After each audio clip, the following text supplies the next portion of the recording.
Police commissioner और थाना प्रभारी चौक की पहल, पीड़ित को अब मिलेगा न्याय।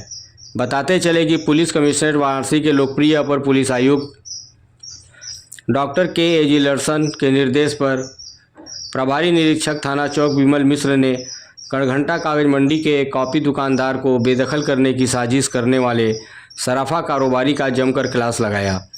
जहां अब उक्त गरीब दुकानदार को दुकान देना सराफा कारोबारी के लिए आवश्यक हो गया है, वरना उत्तर प्रदेश के मुखिया योगी आदित्यनाथ के राज में ऐसे मनबड़ सराफा कारोबारी चमन लाल सेठ और बिल्डर को सज़ा भुगतना पड़ सकता है। बता दें कि पूर्वांचल की सबसे बड़ी मंडी कहे जाने वाले कड़घंटा इलाके में एक गरीब दुकानदार संजय पांडे को भवन स्वामी सराफा कारोबारी ने चौक थाना क्षेत्र के दालमंडी निवासी बिल्डर नईम को 5 मंजिला अवैध होटल बनाने का ठेका दे दिया था। वैसे भी इस घनी आबादी में अवैध बिल्डरों की बाढ़ सी आ गई है।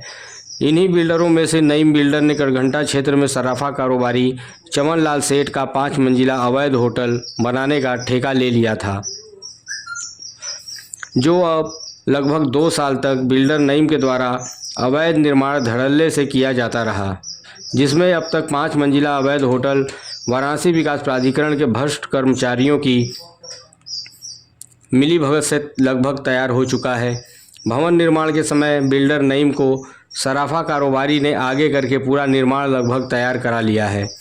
इस बीच उसी भवन में लगभग 25 वर्ष से कॉपी व स्टेशनरी की दुकान करके अपने परिवार की आजीविका चलाने वाले दुकानदार संजय पांडे को बाकायदा लिखित समझौता करके 3 महीने के अंदर दुकान देने का वादा किया चमन लाल सेठ के द्वारा किया गया था। लेकिन अवैध होटल निर्माण होने के बाद चमन लाल की नीयत में खोट आ गई और वे बेईमानी पर उतर गए, जिसकी शिकायत गरीब दुकानदार ने सीधे वाराणसी के लोकप्रिय अपर पुलिस आयुक्त डॉक्टर के लर्सन से किया।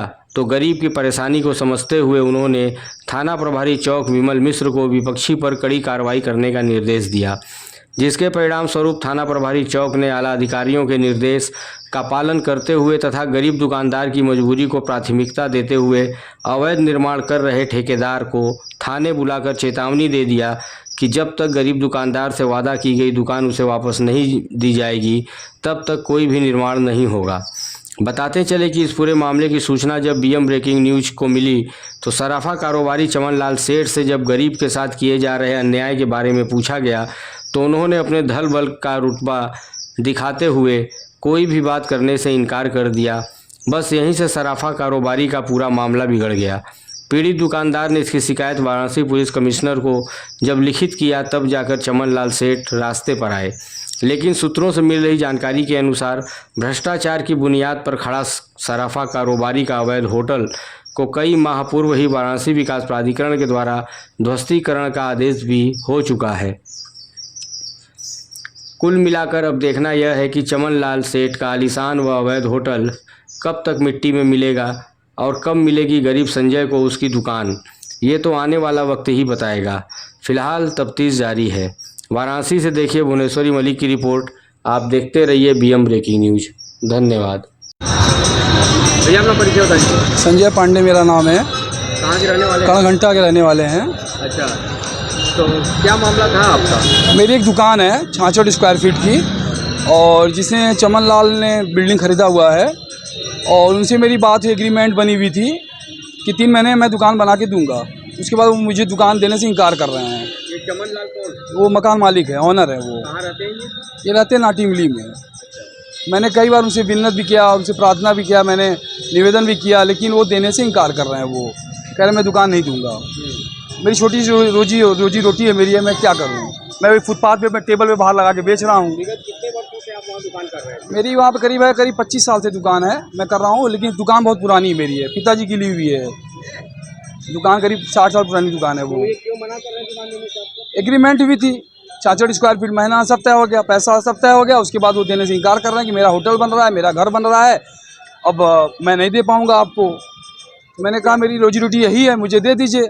मैं सड़क पे आ गया हूँ, मैं बेघर हो गया हूँ, मैं एकदम पाई के लिए मोहताज हो गया हूँ। तो ये जो मकान इन्होंने बनाया है बिल्डिंग, क्या ये वीडियो से अप्रूव्ड है? नहीं। तो फिर आपने इसके आगे क्यों कोई कार्रवाई वगैरह किया गया? नहीं, हमने कुछ नहीं किया। वो बोले हम दुकान देंगे, हमने उनके भरोसे पर रह गए। नईम बिल्डर से मेरी बात हुई थी, बोले हम दुकान देंगे बना के आपको 3 महीने में, लेकिन सब लोग मुझे गुमराह कर रहे हैं। क्या नाम है बिल्डर का? बिल्डर का नईम नाम है, कहाँ के रहने वाले हैं? दाल मंडी के रहने वाले हैं। लोग गुमराह कर रहे हैं, लोग मुझे भटका रहे हैं, आज देंगे कल देंगे, आगे देंगे पीछे देंगे, और मेरी जहाँ दुकान है, जो पेपर में जो मेरा एग्रीमेंट हुआ है मुझे वहाँ नहीं दे रहे हैं। जो लिखित हुई जो पेपर जो कह रहा है वो करिए आप ना, और मुझे देने से आप इनकार कर। मैं उनकी दुकान पे भी गया, वहाँ भी कहा सुनी हुई, तो वो कह रहे हैं मैं दुकान नहीं दूंगा, मैं तुम्हें नहीं जानता हूँ। मैंने कई बार उनसे मिन्नत किया, विनती किया, लेकिन नहीं दे। मुझे कानून का सहारा लेना पड़ा, मुझे मजबूरन यहाँ आना पड़ा।